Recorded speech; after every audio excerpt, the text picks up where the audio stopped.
Маңқұрт Ақаев, Маңқұрт Бакиев, Маңқұрт Отынбаева, Маңқұрт Атамбаевтар сізден башқа ештекен білішпей. Тура емес айтып жатасың. Ана сөйлегені дағы, мен анкені соғы жүрген үшін айтып жатырмын.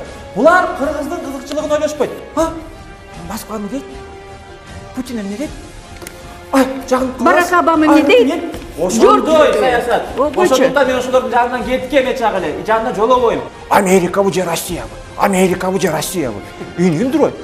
Америка келип бизди басмакысы келип атат. Америка 20 жыл Международный валютный фонддун негизи менен бизди талкалады, экономиканы, элибизди баарын талкалады. Ошон үчүн Америка спокойно өзүнүн жумушун, өзүнүн теңдип жүргөн адамдарын, өзүнүн индейцилерин багып, ошолорго билим берип, ошолордун киши кылып алсын. Биз Америка силе жашап келгенбиз. Сиз эмне оруска болушасыз? Сиз эмне оруска болушасыз? Эмне кыргыз үчүн ойлонбойсуз? Түнөр эле аюлар эле жашап жүргөн. Американы жаккан кишилер Американын саясатынын тимеле эгиздей окшошуп калат экенсиңер. Алар эмне калпычы, алар провокаторлор, алар фальсификатордор, алар деген калп айтат, алар баарын куртит этет.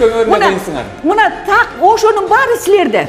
Эмне болсо бирди айтып атсам, мун эжеке, мен кыргызмын. Кыргыз болгону менен детин. Сиз менен тууганда болуп кетесиз. Жок, кыргыз болгону менен менин идеологиям американский. А силер болсо эмне? Тиги эркек менен эркек жашаш керек, аял менен аял жашаш керек деп ошого заступаться, ошого чуркап жүрөсүңөр.